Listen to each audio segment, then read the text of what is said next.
시청자 여러분 안녕하십니까? 새해 복 많이 받으십시오. 전국 9개 민영방송과 국회방송 KTV와 함께하는 특별대담 진행을 맡은 이재용입니다. 구글이 선정한 작년이죠. 2020년의 검색어를 보니까 아니나 다를까 1위는 코로나 바이러스, 코로나19였습니다. 우리나라 포털에서도 코로나, 코로나 바이러스, 코로나 확진자 이런 단어들이 상위권을 다 차지하고 있던데 올해 2021년이 끝날 무렵에는 올해의 인기 검색어로 코로나 종식이 차지했습니다. 이런 기사를 꼭 봤으면 하는 그런 바람입니다. 전국 9개 민영방송과 국회방송 KTV가 함께하는 특별대담 2021년 올해 첫 손님은 이낙연 더불어민주당 대표입니다. 어서 오십시오. 네, 안녕하세요. 네, 반갑습니다. 그리고 함께 말씀 나눌 분 KBC 광주방송 안승순 서울방송본부장입니다. 어서 오십시오. 안녕하십니까. 네, 반갑습니다. 새해 복 많이 받으시고요. 네, 복 많이 새해 복 받으세요. 많이 받으시고요. 연초부터 굉장히 바쁘시죠? 네, 지금 그 현장 방문도 많으시고 방송 인터뷰도 잦으시고 또 토론에 참석하시고 홈페이지에 대문 사진도 이렇게 어떻게 보면 굉장히 자연스러운 이렇게 흩날리는 헤어스타일의 등산복 차림으로 바뀌셨던데 그런 자연스러운 사진을 올린 계기가 있습니까? 예, 아무래도 좀 부드럽다는 네. 주변에 네. 조언이 있어서. 그러셨어요. 네네네. 잘 어울리시더라고요. 예. 근데 이낙연 이렇게 이제 국민들이 느끼는 이미지는 그 진중하고 신사다우면서 절제감이 있고 이런 이미지죠. 근데 요즘에 보면 그 발언이나 어떤 표현 강도 이런 것들이 예전에 비해서는 좀 더 강해졌다. 그리고 굵직한 이슈들도 던지시고 이렇게 약간은 어떻게 보면 직설 화법도 사용하시고 이런데 많은 분들이 이런 부분에 대해서 여러 가지 얘기를 하지 않습니까? 어떻습니까? 예. 좀 더 분명하게 하라는 주문을 많이 받고 있습니다. 그래서 내가 그동안은 조금 어떻게 보면 확실한 표현을 쓰지 않았다. 이제는 더 확실하게 표현하겠다. 이런 각오를 보여주시는 겁니까? 일부러 그러는 건 아니지만요. 네. 많은 분들이 그런 기대를 가지고 있는 것 같습니다. 대표님께 최근 가장 관심 많은 질문부터 드리겠습니다. 대표께서 제안하신 이명박, 박근혜 두 전직 대통령 사면에 대해 국민 공감대가 먼저 형성돼야 한다는 것으로 정리됐고 이 공유제 역시 강제 선언 방식을 대통령께서 얘기하셨습니다. 그러기 위해선 기업들에게 어떤 유인책을 제시해야 하는데요. 더불어민주당에서 이 공유제에 대해 구체적으로 법안을 준비하고 계시죠? 예, 몇 개 법안이 이미 국회에 제출돼 있고요. 그것을 토대로 상임위에서 심의를 하게 될 것입니다. 그리고 이제 사회연대기금은 법안을 새로 준비하려고 하고 있습니다. 아무래도 문제는 재원이 아닐까 싶습니다. 네네. 사실 재난지원금 지급 때도 꽤 논란이 있었는데요. 이 공유제를 위한 법제화까지 한다. 이게 가능할까? 지속적으로 지급할 수 있을까? 이런 부분에 대한 우려가 많습니다. 거기에 동참하시는 모든 경제 주체들이 나에게도 이익이 될 수 있겠다 하는 믿음이 있어야 잘 발전할 수 있겠죠. 그렇게 되도록 노력을 하겠습니다. 인센티브를 강화하는 것이죠. 예를 하나 들자면 지금 세계적으로 ESG가 많이 확산되고 있습니다. ESG가 E는 환경, S는 사회, G는 기업의 지배구조를 뜻합니다. 그 환경이나 사회나 또는 지배구조 개선을 위해서 정부가 기업이 투자를 한다거나 노력을 하거나 성과를 내면 그것을 평가해서 어떤 이익을 주는 것이죠. 우리나라에도 2018년에 국민연금이 그 제도를 시작했어요. 그런 노력을 많이 하는 기업 국민연금에서 투자를 하겠다라는 것인데요. 국민연금의 ESG 투자를 다른 연기금에도 확대하는 방안이라든가 또는 공공조달을 조달청에서 어떤 물건을 사준다 할 적에 우선 구매 기업을 선정할 때 ESG 평가를 반영한다든가 이렇게 하면 좋은 인센티브가 될 수 있을 거라 생각을 합니다. 그저께 무디스였던가요? 세계 신용평가기관이 평가를 했는데 한국의 ESG를 세계 1위로 평가를 했어요. 짧은 기간인데 굉장히 많이 발전한 거죠. 그리고 금융위원회는 2030년까지 모든 상장사의 ESG 정보 공시를 의무화하겠다 이렇게 발표를 했죠. 그래서 다른 나라보다 더 빨리 정착되고 확산될 것 같습니다. 그것을 더 촉진하면서 기업의 환경을 위한 투자, 예를 들면 탄소 저감 운동, 또 사회를 위한 투자, 이번에 그 코로나19로 고통받는 분들과 고통을 나누겠다. 그런 데 대해서 이렇게 인센티브를 드리는 방안이 있을 수 있습니다. 그리고 기존의 이 비슷한 제도에 예를 들면 우리 농어민들은 잘 아실 거예요. 2015년에 한중 FTA가 체결됐을 때 무역 이득 공유제라는 걸 도입을 했습니다. 네. 중국과 무역을 해서 이익을 많이 내는 기업이 이렇게 기금을 만들면 그 기금 가지고 농어민들을 돕자 이런 얘기이지요. 그런 것들의 인센티브가 대체로 10% 세액 공제였습니다. 그런데 그것을 더 강화하면 더 많은 장려가 되지 않겠느냐. 그리고 참여하는 기업들에게 더 많은 이익이 돌아가는 것 아니냐. 그런 등등의 것을 연구하고 있습니다. 네.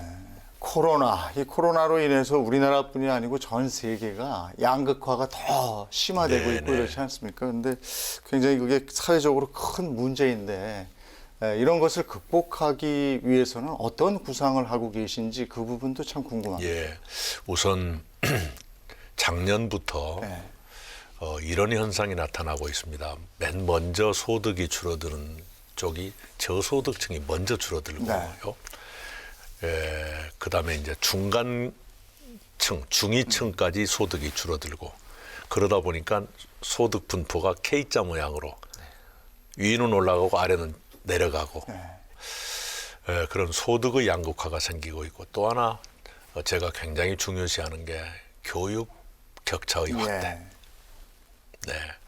저소득층 아이들은 집에 컴퓨터가 없다든가 와이파이가 없다든가 해서 온라인 교육에서부터 손해를 볼 수가 있다. 이걸 어떻게 할 것인가 이런 것인데요. 우선 소득에 국한해서 말씀을 드리자면 복지제도의 확충이 제일 크죠. 예를 들면 고용보험을 확대했고요. 또 취업 지원 제도가 올해 처음 도입이 됐습니다. 기초연금을 올린다거나 이렇게 해서 어려우신 분들을 더 많이 넓게 도와드리는 복지제도 확충이 있고 지금 세 번째 지급되고 있는 재난지원금이 있죠. 그래서 그것으로 어려우신 분들을 돕는다 또는 1차 재난지원금은 전 국민 다 드렸어요. 그렇게 해서 경기를 진작한다. 이런 것들이 있을 수 있죠. 그리고 이제 그런 재정으로 하기 어려운 것들은 제가 아까 말씀드린 대로 이익 공유, 그러니까 함께 고통을 나누자, 그리고 연대 기금을 만든다 하는 것은 이제 보완적인 장치이지요. 그리고 이제 지금 대통령께서도 검토하라고 이렇게 지시를 하셨는데요. 영업제한 손실보상제도 이것을 법을 빨리 만들려고 노력하고 있습니다. 역시 지금 문제 중심은 코로나일 텐데 이런 불평등 문제를 해결하려면 먼저 코로나부터 종식이 좀 돼야 되지 않겠습니까? 지금 3차 재난지원금 지급이 되고 있는데 어떻게 순조롭게 다 잘 되고 있습니까? 어떻습니까? 보시기에 어떻습니까? 그 몇 번 하면서 굉장히 행정 체계가 개선이 돼서 이번 3차 재난지원금의 경우에는 처음부터 굉장히 빨리 나오더라 하는 시민들의 반응이 있어요. 물론 그러다가도 이제 그 아슬아슬하게 그 대상에서 벗어나 계시는 분들은 또 서운함이 있으실 겁니다. 예를 들면 연매출 4억 원까지만 도와드린다 그러면 어떤 분이 4억 500만 원이었다. 그러면 또 이제 그 지원 대상에서 빠지는 예. 그런 문제가 늘 있지요. 이제 그래서 전 국민 지원을 함께 해야 되는 것 아니냐 네. 하는 얘기가 저희 당내에서도 굉장히 확산되고 있고 저희들도 많은 고민을 하고 있습니다. 지금 방금 전 국민의 지원 뭐 이런 언급을 잠깐 해주셔서 네. 4차 지원에 대한 얘기가 솔솔 나왔지 않습니까? 그걸 염두에 두고 지금 말씀하신 건가요? 예. 지금 3차 지원도 끝나지 않았는데 4차 지원을 내놓고 얘기하기는 좀 빠르지 않냐. 대통령께서나 총리께서 그런 말씀을 하셨는데요. 정치권은 준비를 해야 되니까요. 네. 물밑 준비는 시작했다. 예. 네, 이렇게 말씀을 드리겠습니다. 그러면 그것은 전 국민에 해당된다 이렇게 보면 되겠습니까? 코로나 상태를 좀 봐야겠습니다. 예, 코로나가 안정돼 간다면 전 국민 지원과 아까 말씀드린 고통이 더 큰 분들을 똑같이 지원하기는 어려우니까 두 가지를 병행하는 방법이 가능할까? 이것을 지금 고민하고 있습니다. 그러니까 전 국민으로 범위를 확대하되 고통받는 분들에게는 어느 정도 범위 내에서 조금 더 지원하는 방안 이런 말씀이신 것 같습니다. 네네, 그것이 가능할까? 네. 그리고 어느 정도 규모여야 그게 가능할까? 의미 있게 지원해 드리는 것이 될까? 예. 하는 그 물밑 고민을 시작했다 이렇게 말씀드리겠습니다. 네. 자, 그러면 백신 얘기도 한번 예, 네, 여기서 네. 해보죠. 그 백신 접종이 빠르면 설 전에 시작된다 이렇게 들었습니다. 화이자, 모더나 백신 이것은 초저온 상태로 이게 운송도 돼야 되고 보관도 돼야 되고 이렇지 않습니까? 그래서 군이 운송을 맡았다 이렇게 되어 있습니다. 백신 접종 준비 어떻게 잘 돼가고 있는지요? 예, 전국의 시군구가 네. 226개입니까? 거기에 한 곳 이상의 접종센터를 두자. 네. 네. 그런 그 관리 체계를 차질 없이 갖춰야 되고요. 그다음에 콜드 체인이 매우 중요합니다. 화이자 백신의 경우는 영하 70도로 예. 보존돼야 되기 때문에 그 상태로 이제 유통도 되고 해야 되는 것 아니겠습니까? 그게 이제 콜드 체인인데요. 그것도 미리 준비를 하고 있고요. 그리고 이제 접종의 순서 국민들이 받아들여 주셔야 되는 건데 대체로 국제적인 그 기준이 있는 것 같습니다. 그것은 어느 정도 마련이 되어 있는 것 같아요. 고령자와 의료진부터 네. 시작한다는 건 거의 이제 세계적으로 다 통용되는 기준이니까요. 그렇게 돼 있고 2월 중에 접종이 시작된다. 그래서 이제 늦어도 11월까지는 집단 면역이 네. 형성되도록 하겠다. 이런 목표인데 그런 목표대로 갈 거라고 생각합니다. 이런 거 이제 준비하실 때 보면 그 미리 접종이 시작된 다른 나라의 사례도 많이 보게 되지 않으시겠습니까? 근데 외국의 사례 보면은 이게 늦어지더라고요. 예. 예. 근데 우리는 어떻게 원활하게 잘 되겠습니까? 그저께 외신 두어 군데에서 한국이 참 영리하게 하는 것 같다. 외국의 사례들을 쭉 봐가면서 예. 그런 실패가 없도록 하려고 신중하게 하고 있는 것 아니냐 이런 분석까지 나오더라고요. 네. 그런 외국의 여러 일들 보면서 그런 그 부작용이 생긴다거나 이상 반응이 나온다거나 하는 일을 최소화해야 되겠죠. 지난번 독감 백신 때도 그냥 언론들이 좀 불안감을 많이 증폭시킨 일이 있었어요. 예. 그런데 우리 질병관리본부는 그냥 흔들림 없이 대처했지요. 결국 그게 이제 안정시키는 데 기여를 했어요. 네. 이번에도 불안감을 키우는 그런 일이 있을 수가 있는데 의학적인 견지, 의학적인 관점에서 네. 흔들림 없이 대처했으면 좋겠다 이렇게 생각을 하고요. 부작용의 소지는 최소화해야지요. 네. 그것도 이제 국민들이 궁금해하는 것 중에 하나가요. 네. 이제 그 그 백신을 맞을 때 우선순위가 노약자, 그다음에 의료진 이렇게 되잖아요. 네. 그 우리가 저 국가에서 그 서열이라는 게 있잖아요. 대통령 뭐 이렇게 쭉 있잖아요. 누구부터 맞으세요? 그것은 관계 없지 않나 싶은데. 그거는 관계없어요. 네, 관계 없고요. 미국의 예를 보면 백신 접종에 대한 그 불안감이나 거부감이 네. 있으니까 전직 대통령들이 아, 먼저 맞겠다. 걱정 안 하셔도 됩니다 하는 홍보 차원에서 있었던 것 같고요. 우리도 마찬가지라 생각합니다. 지위가 높다고 해서 먼저 맞는다. 그건 아니고요. 예, 국가 서열과 관계없다. 국민들을 관계없고. 안심시키기 위해서 제가 먼저 필요하다면, 맞겠습니다 네, 네. 하는 혹시 국민들 사이에 걱정이 많으시다면 네, 아, 그렇죠. 괜찮습니다. 저도 맞습니다. 네, 네. 그것 일수는 있겠지만 네. 그렇게까지 안 갈 것 같은데요. 네.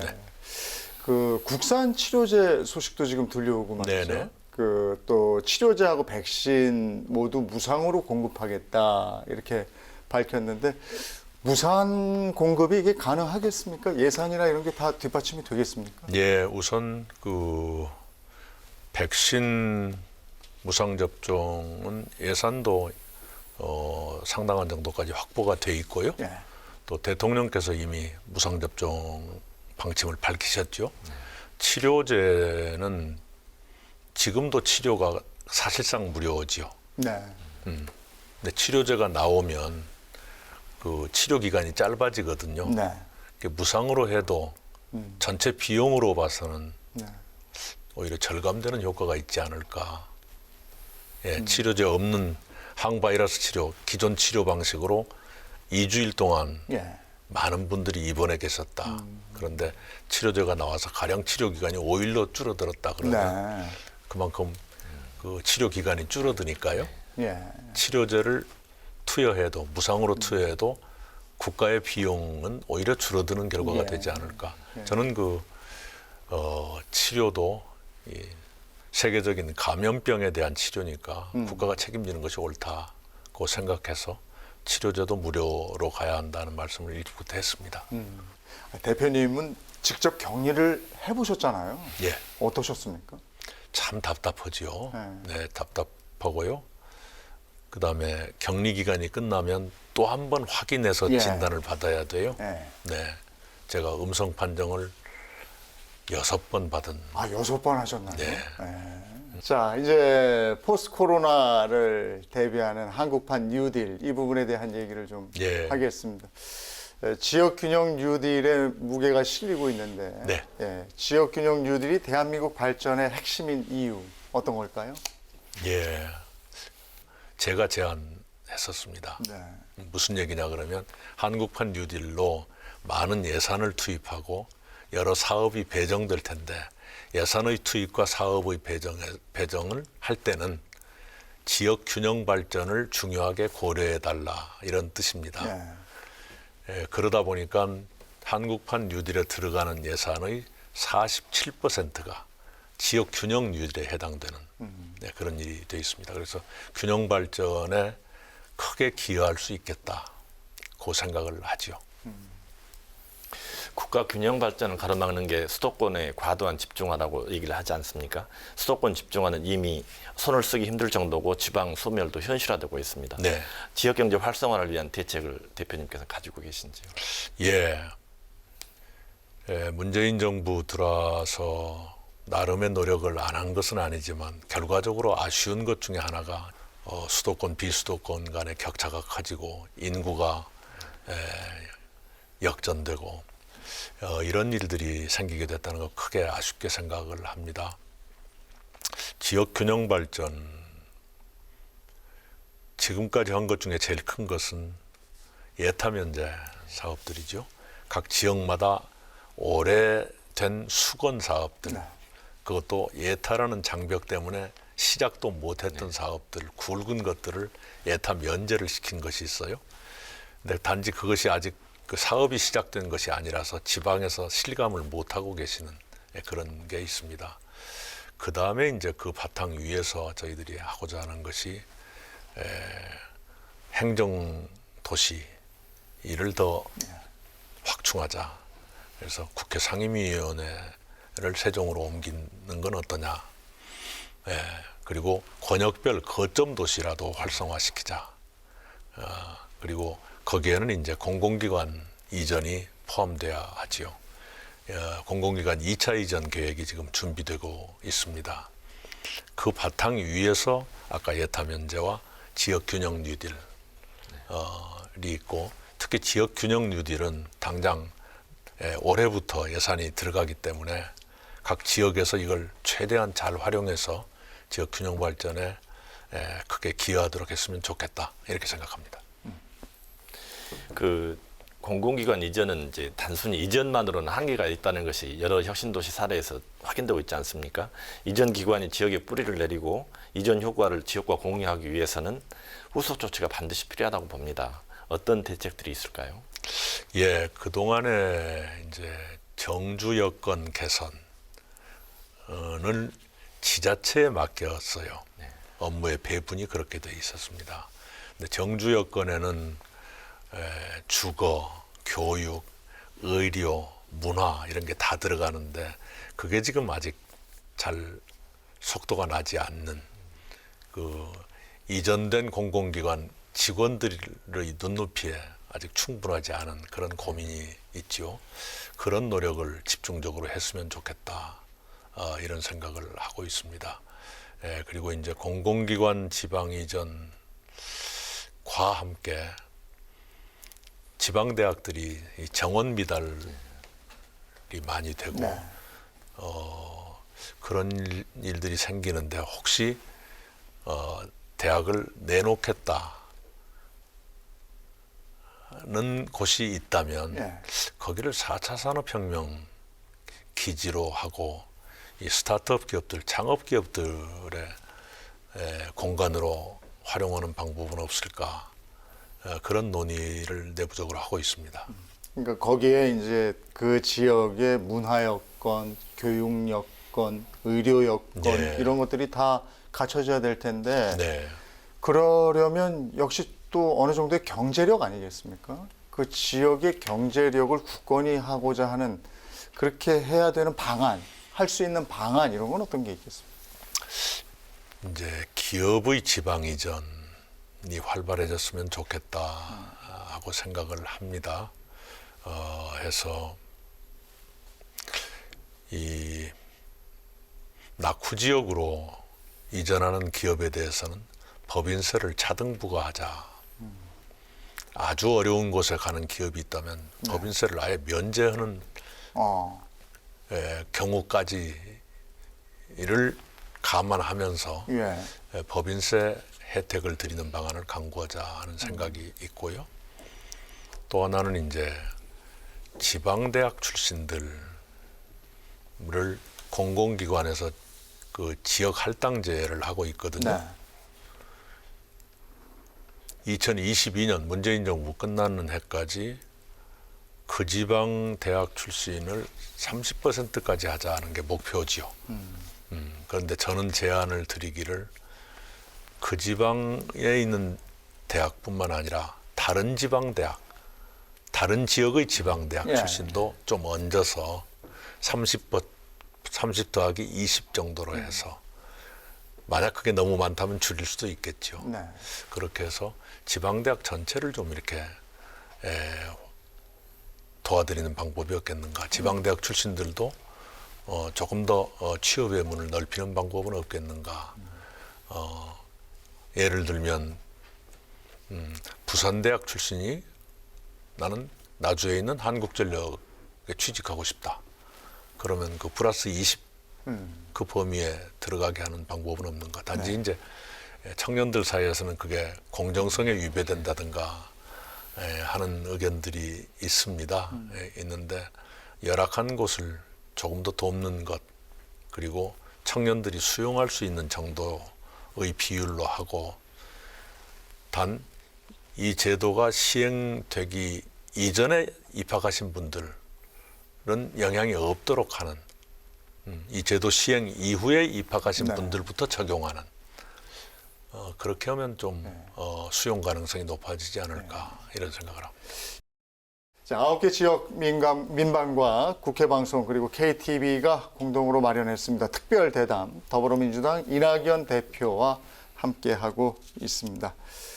21대 국회가 출범을 하면서 김태년 원내대표가 행정수도 완성이라는 화두를 던졌습니다. 그러니까 서울은 국제경제금융수도로 하고 세종은 행정수도로 만들겠다, 이런 것인데 구체적인 어떤 타임라인이라는 거, 이런 게 나왔는지 모르겠습니다. 우선은 여야가 합의를 해야 합니다. 저희들은 여야 합의를 통해서 여야가 합의한 기관을 보내는 걸 원칙으로 하고 있지요. 현재 당내에서 대체로 의견이 모아지는 것은 세종에 가 있는 부처의 소관 상임위는 세종에서 하는 것이 좋겠다. 그것이 가장 다수의 의견입니다. 근데 야당도 합의 가능하다. 거기서 얘기 나온 것은 국회가 전체 내려간다, 뭐 이런 얘기도 있었지 않습니까? 국회가 모두 내려가는 것은 헌법재판소의 판단하고 저촉될 가능성이 있습니다. 예. 네, 헌법재판소가 판정하기를 청와대와 국회, 특히 의장님은 서울에 있어야 한다는 것이 관습헌법에 맞다, 이런 판단을 했었죠. 네. 네, 지금 부산시장 재보선을 앞두고 영남권에서는 지금 뜨거운 이슈가 가덕도 신공항입니다. 대표님은 지난 21일 부산 가덕도를 방문해서 2월 임시국회에서 가덕 신공항 특별법 통과를 약속하셨습니다. 기대해도 좋겠습니까? 예, 그렇게 하겠습니다. 네, 그동안에 그 재정법이기 때문에 공청회도 해야 되고 그 사전 절차가 필요한데요. 그 사전 절차를 저희들이 차질 없이 이행을 하고 있고요. 2월 임시국회 회기내 통과는 어려움이 없을 것이라고 생각합니다. 이 영남권 신공항 건설, 이거는 그야말로 지역민들한테는 오래된 어떻게 보면 희망 고문이라는 표현을 쓰던데, 대구 경북 통합 신공항도 후보지를 지금 최종 확정하고 본격적인 준비에 들어가고 있고 그렇지 않습니까? 가덕 신공항이 부상하면서 부산, 경남, 대구, 경북 다시 갈등의 조짐도 보이고요. 이런 부분은 어떻게 보십니까? 큰 마음으로 받아들여 주시기를 바랍니다. 대구 군공항을 옮기는 것, 제가 총리 시절에 했었는데요. 많은 어려움 끝에 부지 선정까지 끝났거든요. 그리고 그 일이 가덕 신공항보다 훨씬 먼저 진행이 될 겁니다. 그렇다면 대구 경북의 시도민들께서 가덕 신공항도 받아들여 주실만 하지 않겠는가 생각을 합니다. 왜냐하면 대구 경북의 통합공항이 훨씬 더 먼저 가고 또 그 시도민들, 특히 해당 지역의 주민들께서 그걸 원하고 계시니까요. 그런 과정을 거쳐서 합의하에 새로운 부지를 정했거든요. 그 일이 차질 없이 진행되도록 정부가 도울 거고 저희들도 돕겠습니다. 그렇게 하시고, 가덕 신공항이 대구 경북에 영향을 주기보다는 서로 상승 효과를 낼 수 있다고 생각을 합니다. 그 점을 너른 마음으로 받아들여 주셨으면 하고 바랍니다. 네, 대표님의 정치적 고향인 광주 전남 지역의 현안 가운데 하나인 아시아 문화중심 특별법에 대한 질문을 드리겠습니다. 지난 1월 임시국회에서 법사위원회 문턱을 넘지 못하면서 끝내 무산됐지 않습니까? 그러다 보니 조직 변경과 예산 집행 등 여러 가지 차질이 빚어지고 있습니다. 야당의 계속된 반발로 2월 임시국회에서도 쉽지 않아 보이거든요. 여당 단독으로라도 통과시킬 의향은 있으신지요? 예, 우선은 그 5.18 3법을 작년에 저희들이 여야 합의로 처리했지요. 네, 그래서 이제 광주 정신을 그 누구도 훼손할 수도 없고 범접할 수도 없는 경지로 만들어 놓은 건 큰 진전이라 생각을 합니다. 아특법, 아시아 문화 중심 도시 특별법이 여야 간의 이견, 특히 야당의 문제제기로 지체되고 있는 거 안타깝게 생각하는데요. 야당을 최대한 설득해서 2월 임시국회 회기내에 처리하겠습니다. 단독 불사냐 그 얘기를 먼저 하면 야당이 토라져서 안 됩니다. 네. 지금 만나서 할 얘기는 많으신 거잖아요. 예, 그 원내 대표들 간에도 네. 그 대화가 끊이지는 않는 것 같습니다. 자, 지금 한국판 뉴딜, 그 중에서도 그린 뉴딜의 예산이 가장 많이 그 책정이 되어 있는 걸로 아는데, 그만큼 지자체에서도 신재생 에너지, 뭐 친환경 에너지 산업에 대해서 관심이 크지 않습니까? 강원도 액화 수소를 특화 산업으로 육성해서 수소 1번지를 꿈꾸고 있고, 또 규제 자유 특구하고 연계해서 수소 융합 저장 운송 클러스터 조성 사업 이런 부분도 추진 중인데, 글쎄 정부 차원에서 어떤 지원 대책이 있을까요? 우선 그 2050 탄소 제로 목표를 달성하기 위한 연차별 계획이 곧 나올 거고요. 연차별 계획 안에 인센티브가 당연히 포함이 될 것입니다. 그린 뉴딜 사업 자체가 그런 지자체나 기업에 대한 지원을 포함하고 있는 것이죠. 네. 자, 그러면 이제 그 가장 또 요즘에 핫한 정치 이슈로 넘어가서 올해 가장 큰 정치 이벤트 뭐니 해도 4월 보궐선거일 텐데요. 여야 모두 서서히 그 분위기가 달아오르고 있습니다. 민주당은 그 야당보다는 조금 늦게 불이 붙는 것 같은데 아무래도 부담이 있을 것 같습니다. 민주당 대표로서 보궐선거의 승리 전략이랄까요? 어떤 게 있는지요? 예, 서울, 부산을 포함해서 이 미래 비전을 가지고 주민들의 신임을 얻도록 하겠습니다. 저희들이 그 예비 후보들의 움직임은 늦게 시작됐지만 그러나 정책을 제시하는 것은 저희들이 더 빠르게 진행되고 있다는 말씀을 분명히 드리고요. 앞으로 후보들의 움직임 하나하나가 전부 정책과 관계된 것일 겁니다. 예를 들어서 부산의 경우에는 가덕신공항에 집중된 노력들을 하고요. 그것과 함께 북한 개발이라든가 하는 지역의 오래된 수건 사업들 이걸 중앙정부와 당까지 힘을 합쳐서 속도감 있게 하겠다 하는 메시지를 가지고 선거에 임할 것이고요. 서울의 경우에는 저희 예비 후보들이 오래전부터 시장 준비를 해오신 분들이세요. 네.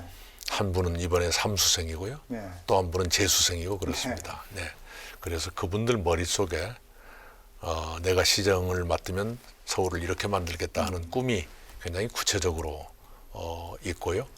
그걸 내놓고 그리고 거기에 더해서 중앙정부가 부동산 대책 이것을 설 이전에 발표를 해서 서울 시민 여러분께 내놓을 네. 것입니다. 그런 등등으로 저희들이 선거에 임하겠고요. 제가 좀 섣부르게 말씀을 드리는지 모르겠습니다만 후보 간 TV 토론이 시작되면 저희 당 후보가 압도적으로 이길 것이다 이렇게 생각합니다. 부산 보궐선거와 관련해서 가덕도 신공항이 굉장히 큰 핫 이슈지 않습니까? 예.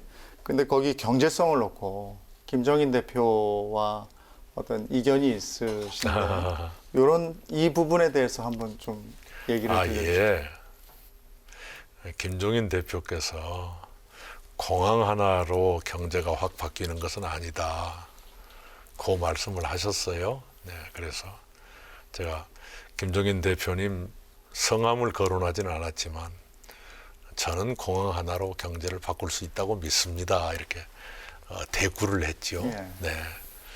그 다음에 김종인 대표께서도 아니 우리도 그 공항이 중요하다고 생각한다 이렇게 말씀을 했어요. 요컨대 지금 그 제1야당 내부에서 부산 지역은 가덕신공항이 필요하다고 의원님들이 말씀하시는데 네. 대구 경북 의원님들은 지금 좀 떨떠름하신 그런 상태지요. 그 내부 의견을 빨리 정해서 함께 했으면 좋겠습니다.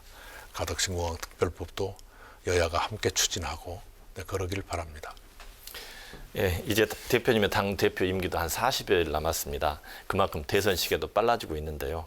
최근 엄중낙연과는 다른 모습을 보여주고 계시지 않습니까? 앞으로 대권 후보로서 어떤 역할과 모습을 보여줄 수 있을지요? 예, 우선은 대표로 일하는 동안에는 대표로서 할 일이 더 중요하다고 생각합니다. 이제까지도 그렇게 해왔고요. 그 다음에는 이제 저희들이 준비한 그 정책 메시지 같은 것을 부단하게 제시하겠습니다. 대표님께서는 여론조사 추이에 크게 신경 쓰지 않으시겠다는 말씀을 자주 하셨습니다. 하지만 최근에 대권 주자로서 지지율 하락세는 예. 참 부담스러울 수밖에 없을 텐데요. 참 고민이 많으실 것 같아요. 네, 겸허하게 받아들이고요. 그리고 제가 어디선가 말씀드렸지만 저의 부족함, 정치의 어려움 이런 것을 되새겨보고 있습니다. 저에게 큰 공부가 될 것이라고 생각합니다. 그와 관련해서 아까 그 처음에 시작하면서 제가 말씀을 여쭌 그 이미지, 이낙연 대표라는 분의 어떤 그런 이미지. 근데 요즘에는 이제 화두를 직접 던지시고 직접적인 발언도 하시고 글쎄요, 그 많은 분들이 주변에서 어떻게 느끼고 어떤 얘기를 하는지 궁금합니다. 예, 그런 변화를 긍정적으로 보시는 분들도 네. 계시고요. 더 적극적으로 해야 한다. 그거 가지고 부족하다는 예. 분들이 많이 계시는 것 같아요. 네. 지금 그 이낙연 대표께서는 5선 국회의원 하셨고요. 전남도지사 하셨고요. 그래서 광역지자체를 이끄신 경험이 있고요. 이렇게 행정부, 입법부, 광역지자체장 그리고 기자, 언론인 하셨습니다. 네, 네.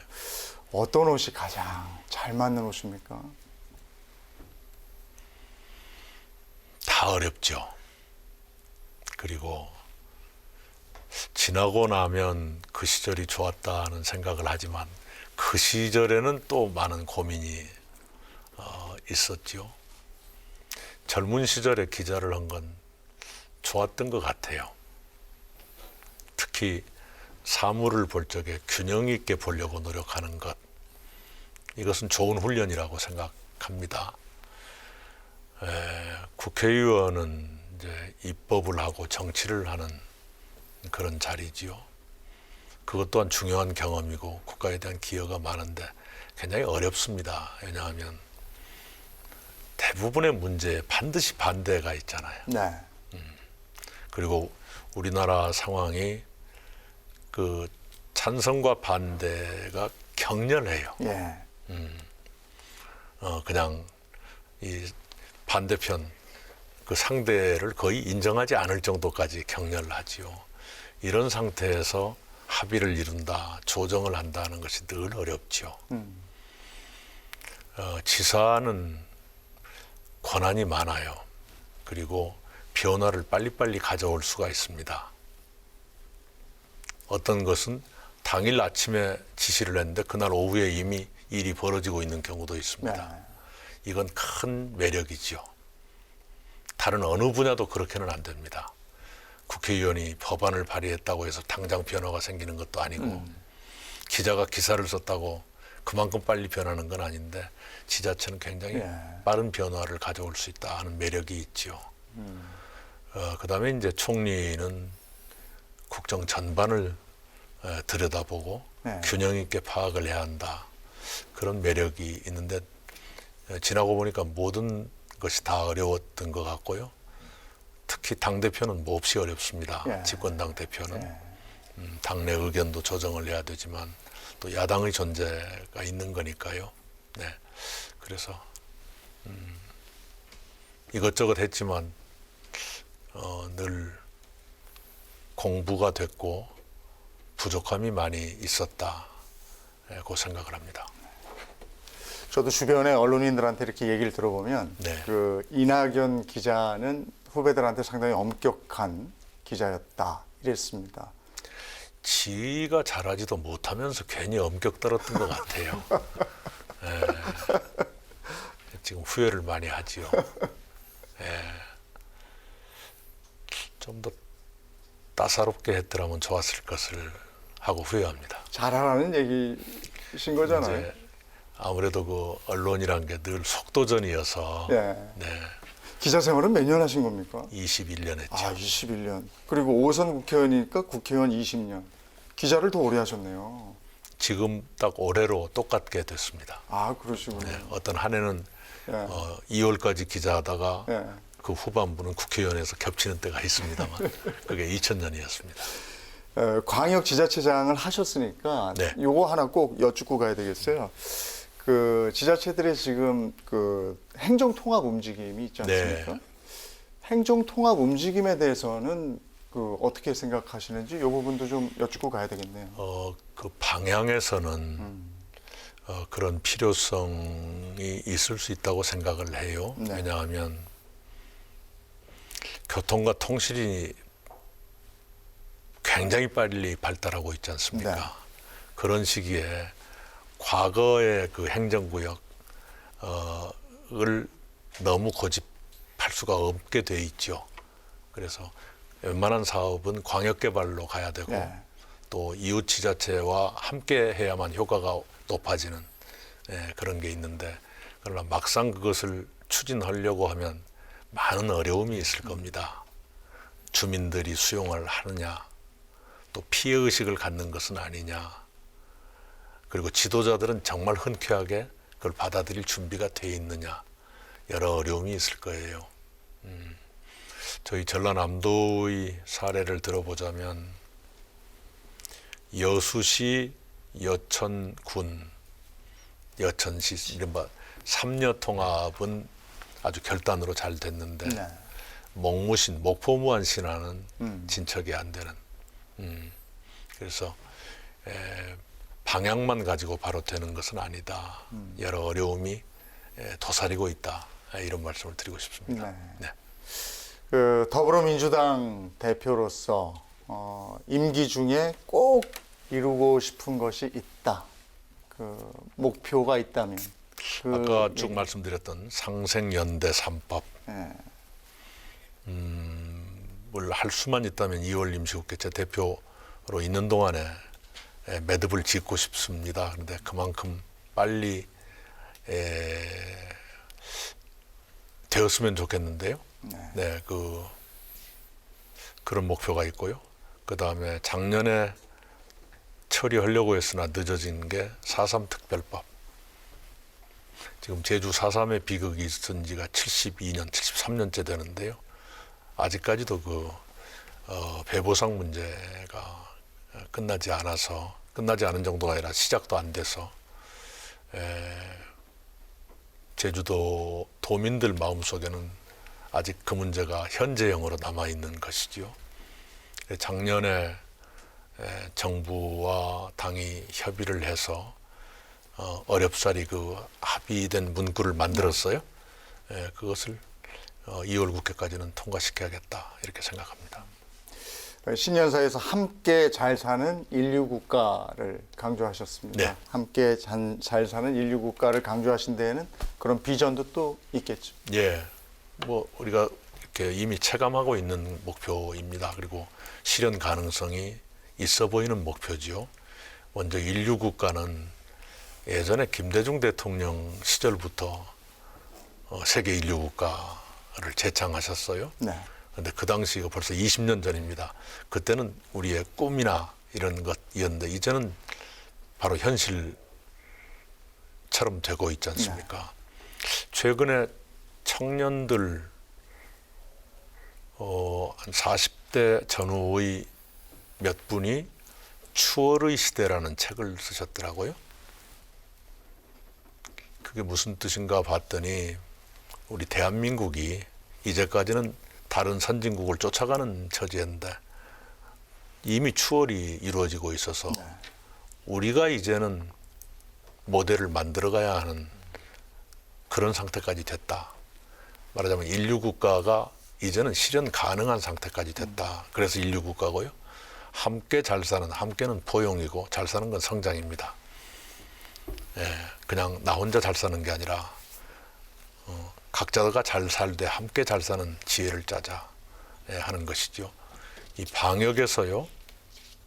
어떤 교수님이 그렇게 분류를 하시대요. 세계 방역의 철학이 4가지가 있었답니다. 방역 권위주의가 있답니다. 봉쇄를 해버린다거나. 예. 어느 나라인지 짐작하실 거예요. 네. 방역 시장주의가 있답니다. 그것도 어느 나라인지 짐작하실 거예요. 방역 방임주의가 있답니다. 네. 어느 쪽에서 실패한 일이 있죠. 네. 방역 공동체주의가 있는데 한국이 방역 공동체주의로 성공했다. 서로 그 통제에 협조하고 받아들이고 그것이 성공했다. 그리고 공공의료 체계가 상당한 정도까지 갖춰져서 그 공동체 시민들의 공동체 정신과 공공의료 체계 또 의료 보험 이것이 합쳐져서 좋은 성과를 내고 있다 이런 말씀인데요. 바로 그 공동체주의가 앞으로 경제의 회복이라든가 민생의 안정에도 작동했으면 좋겠다. 그게 함께 잘 사는 입니다. 그리고 제가 아까 상생연대 3법 이익공유 이름이 좀 꼭 좋은지는 이렇게 과제로 남겨두더라도요. 세계적인 공용어이긴 합니다. 네. 그다음에 이제 연대 기금이라든가 이런 것도 바로 함께 잘 사는 사회로 가기 위한 저희 나름의 생각이었다. 이렇게 말씀드리겠습니다. 정치인 이낙연 대표는 앞으로 어떤 정치를 펼쳐 나가실 계획이십니까?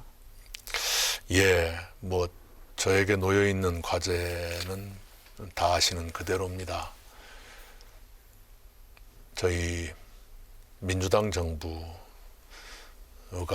많은 부족함이 있지만 그러나 역사를 후퇴할 수는 없다고 생각을 합니다. 그래서 부족함을 개선해 가면서 국민의 신임을 다시 얻도록 하는 것, 거기에 필요한 저의 역할을 하겠다 하는 것이 당면한 목표입니다. 그리고 언젠가는 정치를 떠나게 되겠지만 저 혼자의 욕심으로는 괜찮은 정치인이었다 이런 평가를 받기를 바랍니다만 저의 혼자만의 생각일지 모르겠습니다. 네.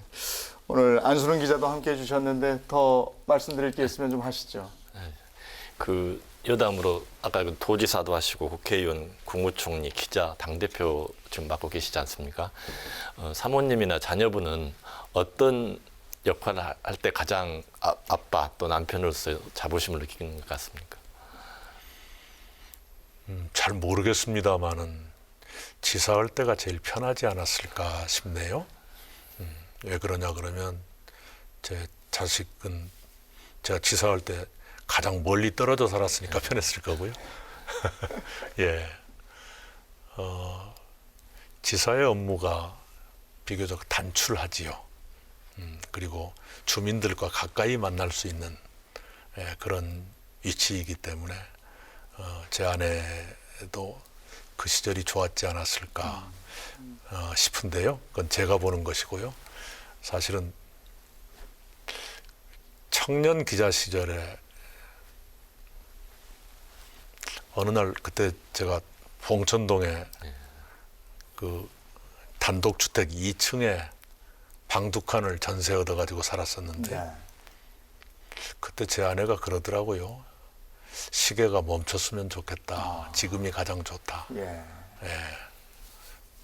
그 아이가 한 3살 아, 마구 성장하고 또 제가 직업에 충실하고 그 상태가 제일 좋았다고 그래요. 네. 봉천동에 방 2칸짜리 살던 그 시절. 예. 그 시절이 가장 그리우시군요. 돌아갈 수는 없겠지만. 아이고, 기사를 보니까 대표님이 별다른 취미 생활이 없다 이러셨어요. 그냥 그래서 스트레스 받으면 해소법으로 마신다, 잔다, 읽는다 이러셨는데 요즘도 그러십니까? 예, 요즘 읽기가 좀 힘들어지네요. 그리고 마시기도 힘들어지고 네. 마지막 남는 게 잔다는 것뿐인데 요즘 불면이 좀 있죠. 네. 알겠습니다. 오늘 여러 가지 말씀을 해주셨는데요. 모쪼록 대표님도 국민도 정치로 인해서 스트레스 받지 않도록 유연하게 합치의 묘를 살려주시길 바라겠습니다. 오늘 참 진짜 바쁘신데 이렇게 함께 자리해 주셔서 고맙습니다. 잘 들었습니다. 네, 감사합니다. 감사합니다. 감사합니다. 네, 9개 지역민방과 국회방송 KTV가 함께 마련한 특별대담 이낙연 더불어민주당 대표에게 듣는다 함께 하셨습니다. 저는 다음 시간 인사드리겠습니다. 시청해 주신 여러분 고맙습니다.